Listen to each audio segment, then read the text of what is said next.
এখনো সই করিনি। আমি বলেছিলাম তুমি এসে উপস্থিত হলে তবেই সই করবো।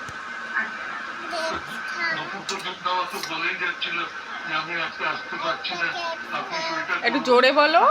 কিন্তু আমার কাছে এখন শেষ মুহূর্তে খবর এসছে বোধ হয় রাত্রিবেলায় আসছে। দেখা হবে আপনার? মনে হচ্ছে হবে রাত্রে।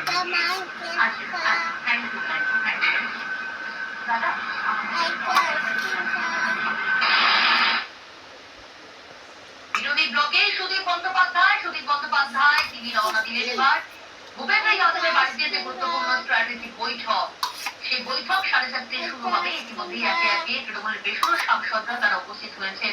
সুদীপ বন্দ্যোপাধ্যায় তিনিও সাংবাদিকদের মুখোমুখি হলেন, নিউজ 18 বাংলার মুখোমুখি জানালেন বেসুরদের চিঠিতে সই করেছেন সুদীপ বন্দ্যোপাধ্যায়। মালদা ব্লক